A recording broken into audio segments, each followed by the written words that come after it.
Vamos dar continuidade à leitura bíblica, capítulo 10 do Evangelho de Marcos, versos 46 a 52.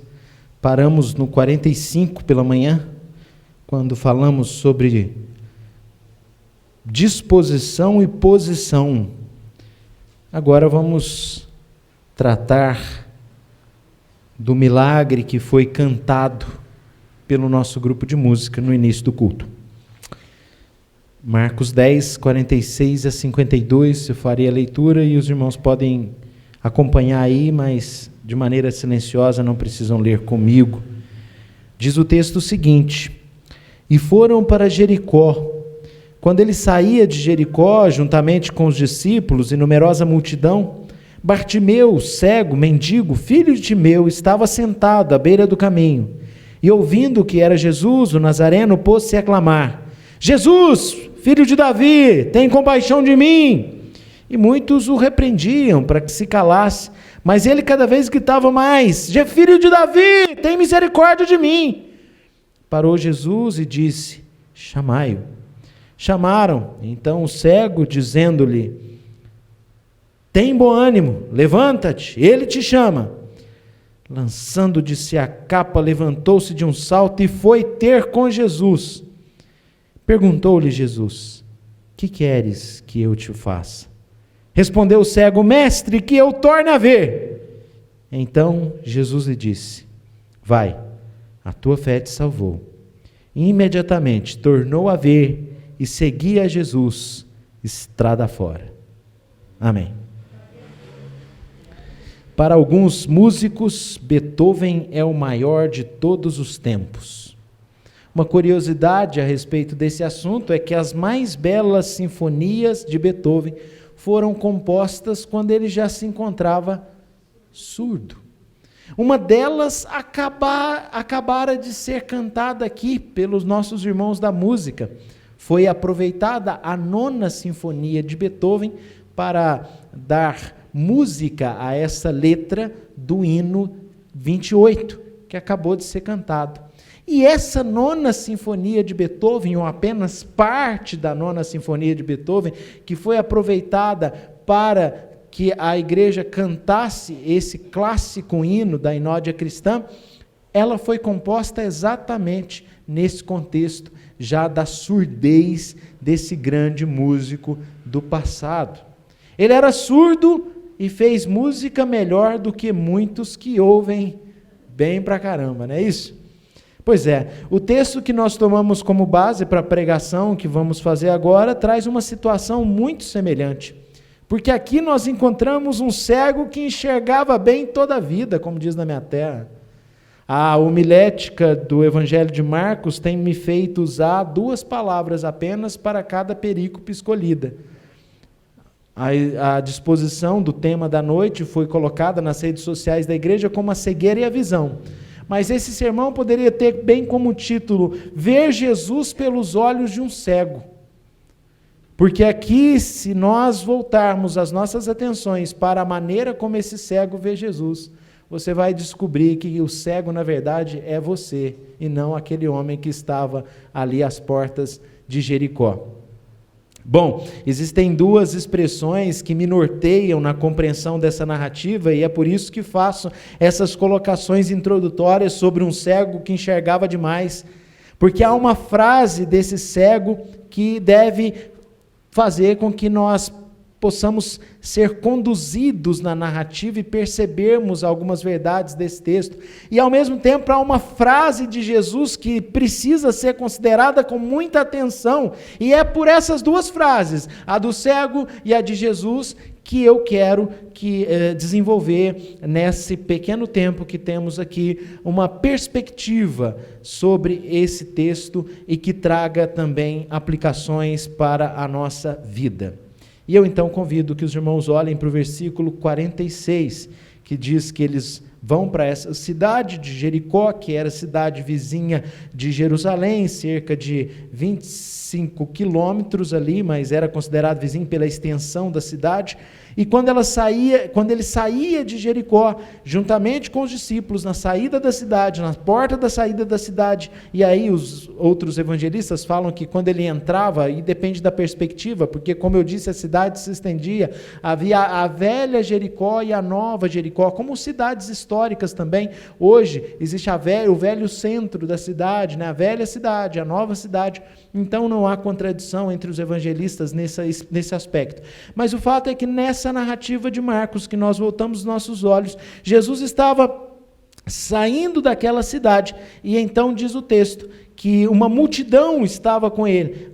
Tudo faz sentido, ele está a caminho de Jerusalém, está se aproximando a festa da Páscoa, o povo está fazendo a sua peregrinação para celebrar a Páscoa em Jerusalém, e Jesus está subindo também para fazer o que em Jerusalém? Celebrar a Páscoa, e ali instituir a ceia, né? Ali ele vai tomar a posição de cordeiro, e durante a Páscoa, durante a festa, ele vai ser crucificado.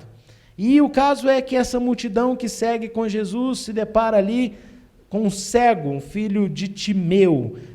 O nome Bartimeu, ele na verdade significa exatamente essa descrição, filho de Timeu, à luz da língua hebraica, quase sem nome, né? E ele estava sentado à beira do caminho, um local comum para essa condição, naquele contexto. Era comum que deficientes, doentes, leprosos ficassem isolados às portas da cidade, às margens da cidade. Eles não podiam trabalhar, então eles ficavam ali. Haviam essas colônias de pessoas que eram até mesmo consideradas pela lei impuras, e dentro de uma tradição religiosa da época eram excluídos e eram vistos como pecadores que estavam enfrentando as consequências dos seus próprios erros.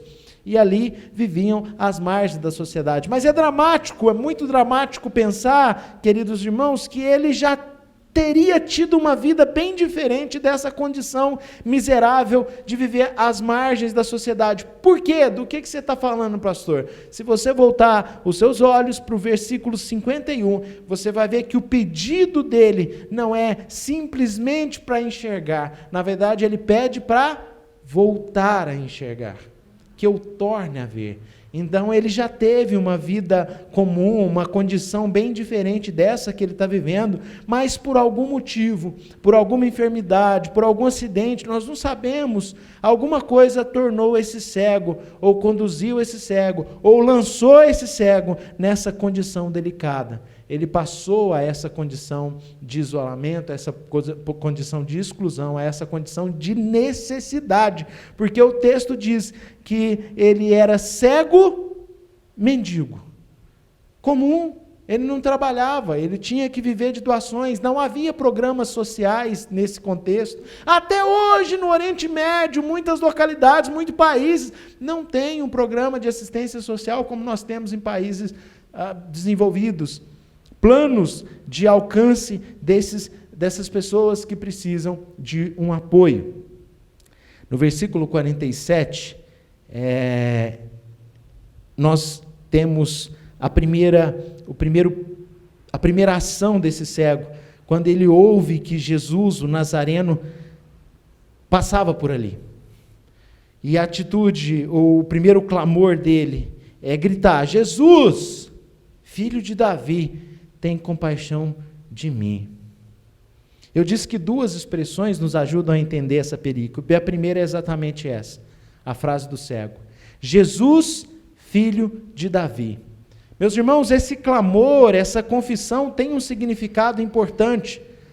Dois textos que nós lemos nesse culto, texto de Jeremias e um texto no profeta Ezequiel. Jeremias 23, Ezequiel 34, 2 versículos em cada um desses capítulos, que relacionam o enviado de Deus, o ungido do Senhor, o Messias, com a figura de Davi. Como alguém que é da raiz de Davi, é o renovo de Davi. Em Ezequiel nós lemos que Deus prometeu cuidar das suas ovelhas mancas, das suas ovelhas deficientes, das suas ovelhas que precisavam de cuidados, através de Davi. É Davi que vai apacentar.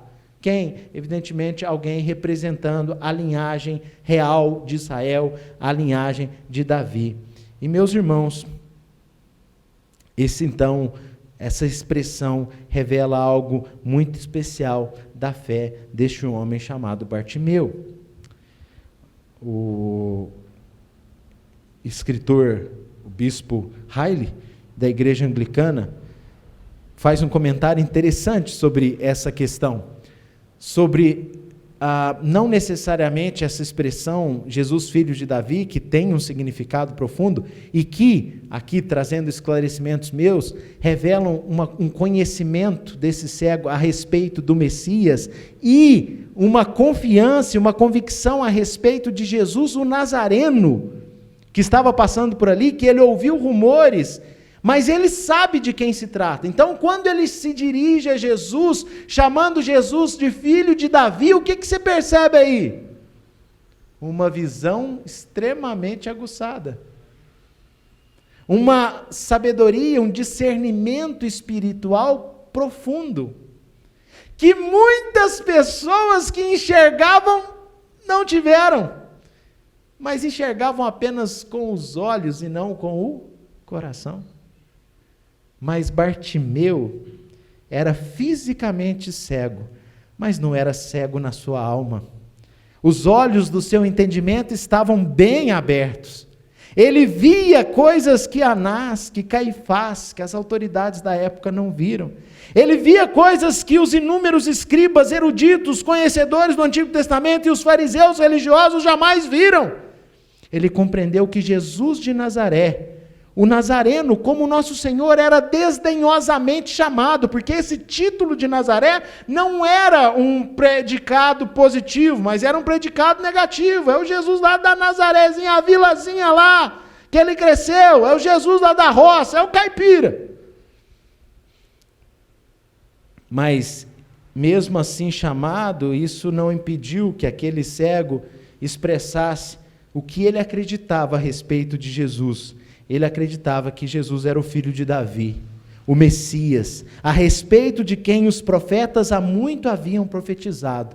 Bartimeu não tinha presenciado nenhum dos poderosos milagres do nosso Senhor, porque aquela era a condição miserável. Ali ele ficava, às margens da sociedade, não tinha ninguém para conduzi-lo, os tempos eram difíceis, e ele não viu nenhum dos milagres, ele apenas ouviu.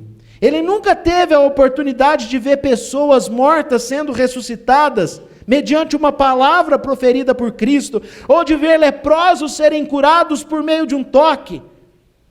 Meus irmãos, desses privilégios todos, a cegueira privava totalmente o nosso personagem, o nosso amigo, o nosso irmão Bartimeu. Porém, ele não era surdo. Então ele ouviu as notícias acerca das poderosas obras do Senhor.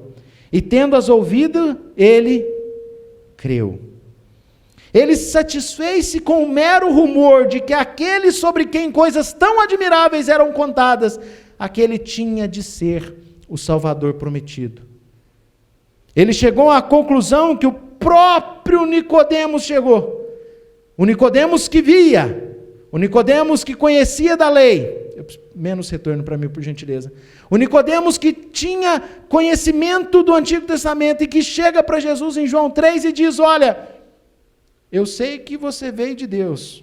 E ali não é nenhuma convicção ou experiência com Deus, não. Ali é simplesmente 1 mais 1 é 2. É lógica.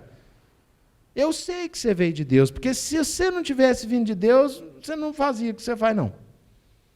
Ele está apenas juntando um com um, é tabuada.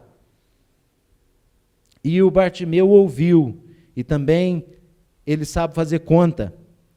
E ele então, com aquele rumor, com aquilo que ele ouvia sobre as admiráveis obras que eram contadas a respeito de Jesus, ele falou: não, tem que ser esse. Ele é o Salvador. E esse Salvador é capaz de me curar. Dessa maneira, então, quando Jesus se aproxima, o Bartimeu então começa a clamar, como diz o versículo 47. Jesus, mas não é simplesmente Jesus o Nazareno, como a multidão tratava, como os outros que enxergavam tratavam. Não, o cego chama de Jesus, filho de Davi. Não é o predicado pejorativo. Não.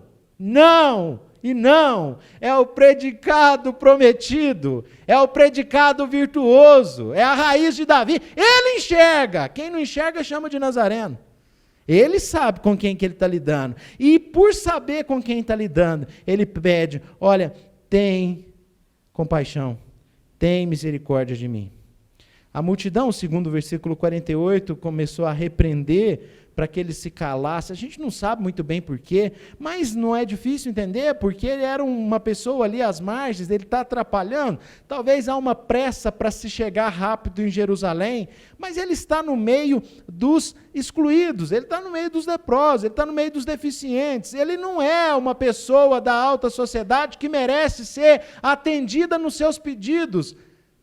Ele pediu uma audiência, mas ele não tem aquela posição que é valorizada pelas pessoas. Então começam a repreender, olha, não incomoda, rapaz, fica quieto aí, estamos indo aqui, não toma o tempo dele. Mas ele cada vez gritava mais essa verdade que todo mundo tem que ouvir. Esse cego enxergava tão bem que a sua exclamação é uma pregação: filho de Davi, tem misericórdia de mim.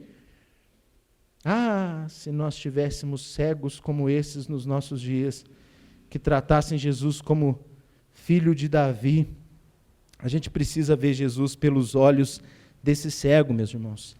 A gente precisa ter uma fé tão preciosa como a de Bartimeu, porque assim como ele não pôde ver os milagres, assim como ele não pôde presenciar nenhuma das obras admiráveis do nosso Senhor, nós também não nos foi permitido contemplar Jesus Cristo com os nossos próprios olhos físicos.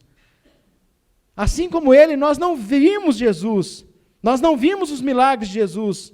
Entretanto, no Evangelho está o relato do poder de Jesus, está o relato da graça de Jesus, está o relato do amor de Jesus, está o relato, como vimos pela manhã, da disposição de Jesus para salvar os homens.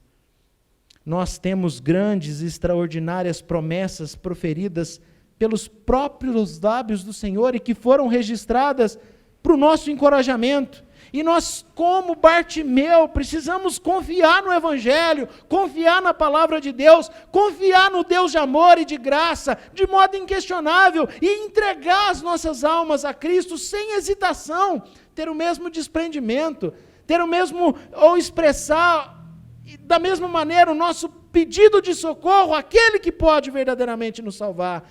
Nós não podemos ter receio de repousar toda a nossa confiança nas palavras de Jesus, crendo que ele se comprometeu a fazer pelos pecadores a sua salvação, a sua misericórdia, enfim, ele prometeu e ele fará. Meus irmãos, a visão aguçada de Bartimeu me toca bastante, desde quando eu lidei com esse texto a primeira vez, porque quando ele diz, filho de Davi, tem misericórdia de mim, nós vemos aqui um discernimento espiritual que alcança duas esferas, meus irmãos. Porque ele vê tanto a fonte da salvação, com muita clareza, o filho de Davi, enviado de Deus para nos salvar, como ele também tem condições de ver aquilo que muita gente não consegue ver, que é a sua condição de miséria espiritual. Filho de Davi, tem compaixão de mim. Ele não só vê, meus irmãos, a fonte da salvação, mas ele vê a sua condição de necessidade de salvação. E, meus irmãos, eu diria para vocês, sem sombra de dúvida, que os piores cegos são aqueles que não querem ver. Agora, o cego de Jericó, ele não tinha os olhos, mas Cristo fez com que ele visse. Mas os cegos que têm olhos e não querem ver, esses permanecem na sua cegueira espiritual. Uma coisa é você ver com os olhos, outra coisa muito diferente é ver com o coração. Como eu disse na introdução, Ludwig van Beethoven, depois de surdo, compôs várias sinfonias. A principal autora dos nossos hinos do Inário Presbiteriano Novo Cântico se chama Fanny Crosby. E ela era completamente cega. Desde os 40 dias de vida, Ela era completamente cega. E ela escreveu, meus queridos, mais de 4.000 hinos que trazem conforto ainda hoje para milhões de pessoas ao redor do mundo. Isso é alguém que tem visão espiritual. Meus irmãos, a pior cegueira que existe não é a cegueira de Bartimeu, é a daqueles que enxergam a cegueira dos outros e não percebem a sua própria cegueira. Diferente de Bartimeu, tem compaixão de mim, porque eu vejo o meu estado e só o Senhor pode me salvar. Os cegos que não são capazes de ter uma visão tão clara, tão especial como essa de Bartimeu, que não são capazes de perceber a sua miséria, são aqueles que conseguem ver um cisco no olho do vizinho, mas não percebem que há uma trave atravessada nos seus próprios olhos. São aqueles que investigam as pequeninas falhas nos outros para alardeá-las como grandes crimes, pecados, só que eles esquecem dos seus perniciosos defeitos. Meus irmãos, existe uma cegueira muito pior do que a desse pobre mendigo de Jericó. E essa cegueira é daqueles também que não permitem que outros vejam. Aqueles que impedem que outros possam enxergar. E aqui nós vemos pessoas assim, uma multidão que está ali insensível à dor, ao clamor daqueles cegos. Os acompanhantes de Cristo naquela caminhada eram mais cegos do que aquele cego, porque eles impediam que aqueles cegos chegassem até Jesus, que chegasse até Jesus o clamor e os gritos de angústia daquele infeliz. Eles estavam burocratizando a misericórdia. É a cegueira daqueles que, por serem felizes, não permitem que outros sejam também felizes. E esses estão numa condição de miséria muito pior do que a de Bartimeu.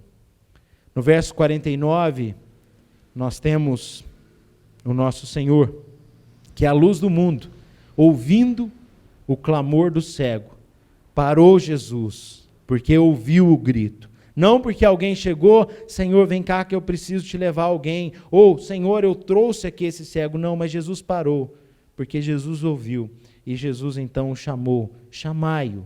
Chamaram então o cego, dizendo para o cego, olha, anima rapaz, levanta-te, ele te chama. No verso de número 50 nós encontramos o nosso homem da visão espiritual, o nosso homem que enxerga mais do que nós mesmos, lançando de si a capa no verso 50, levantando-se de um salto e indo ter com Jesus. Meus irmãos, aquela capa de couro pesada era a proteção do cego nos dias tão frios, nas noites tão frias e nos dias tão quentes, característicos do Oriente Médio.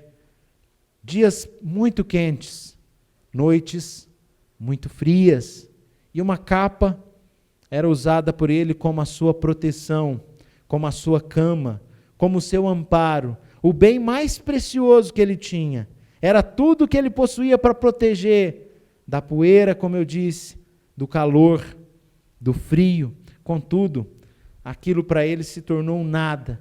Ele se desfez de imediato, lançou aquilo fora, porque aquilo era um obstáculo, aquilo era pesado. Ele lança o único bem, a única coisa que ele tem, e vai se encontrar com o seu tesouro. E o seu tesouro é o filho de Davi, é Cristo. Uma capa, não, nunca mais vou precisar dessa capa se eu encontrar verdadeiramente com Cristo. Essa era a coisa mais importante da sua vida. Ele é como aquele homem que encontrou um tesouro e vendendo tudo que tinha, comprou aquele campo por causa do tesouro. Ele então abre mão do seu bem mais precioso e corre para encontrar com o filho de Davi, nas suas próprias palavras. Meus irmãos, esse Bartimeu transcendeu a psicologia dos cegos. Explico melhor. O Kierkegaard é um filósofo, pai do chamado existencialismo moderno. Não vou falar difícil não, só vou falar o que o cara dizia. Ele dizia que a fé é um salto no escuro. Mas, meu irmão, para Bartimeu, fé não é salto no escuro nenhum. fé é um salto nos braços do filho de Davi. Meus irmãos, o comentarista Champlin diz que Bartimeu deu um salto com a sua alma. Ele não tinha visão, mas ele tinha uma visão física, né? Mas ele tinha uma visão espiritual. E ele então, com a sua alma, ele salta nos braços do filho de Davi. E esse salto mostra a prontidão que nós mesmos, se tivéssemos uma visão tão clara como esse cego tem, como esse cego tinha, nós faríamos o mesmo. Nós correríamos para Jesus com muito mais objetividade do que nós realmente corremos.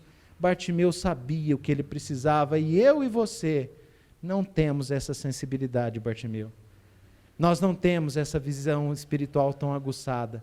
Nós não temos essa prontidão em pular nos braços de Jesus, como este cego tem. Meus irmãos, eu quero enfatizar essa verdade agora com a segunda frase que eu disse que precisa nortear para a gente entender bem essa perícope. E ela está no 51. Porque Jesus vira para aquele cego e fala assim: o que você quer que eu te faça, rapaz? Muitos estudiosos propõem muita coisa sobre essa pergunta de Jesus que parece ser muito óbvia. O que você quer que eu te faça? Aí ele vai falar assim: não, eu quero uma bengala magnética, né? Eu quero um cão-guia. Muitos dizem: não, Jesus perguntou isso porque Jesus queria ouvir, porque Jesus quer ouvir o que você tem para dizer para ele e tal. Muitas coisas são faladas nesse sentido. Jesus sempre fez isso e tal. Meus irmãos, à luz da frase, do clamor deste cego, à luz deste contexto todo que eu estou trazendo para vocês, para mim, só tem uma resposta para o fato de Jesus fazer uma pergunta tão óbvia. É porque Jesus não vê como a gente vê. Jesus não tem uma visão como as pessoas têm. Alguém veria esse cego ali e diria: miserável, coitado, desgraçado. Mas Jesus olha para alguém, no meio de tantos religiosos, cheios de cegueira espiritual, no meio de uma multidão cega espiritualmente, Jesus olha para aquele homem como o único que enxergava bem ali, nem os discípulos. Eu já lhes mostrei, expondo o capítulo 8, como é que aqueles discípulos apóstolos são estúpidos espiritualmente. Se não, assista de novo, em breve está no canal aí a estupidez dos discípulos e apóstolos. Estupidez espiritual, mas Jesus olha para aquele homem: o que eu tenho que fazer para você, rapaz? Eu não tenho nada para fazer, você está melhor do que todo mundo. É a única maneira que eu entendo essa pergunta de Jesus. O que você quer que eu te faça? Porque está todo mundo aqui perdido, só você sabe onde você está. Só você sabe quem você é e do que você precisa. Eu sou um miserável que precisa de ajuda, e essa ajuda é do filho de Davi. Se alguém está bem aqui, é você, o resto está perdido. O que você quer que eu te faça? E ele então respondeu: eu quero ver também, né, com os olhos físicos, eu quero voltar a ver, eu quero voltar a enxergar. Porque eu sei quem o Senhor é, eu não preciso ficar aqui. Eu não preciso estar assim, eu não preciso viver assim.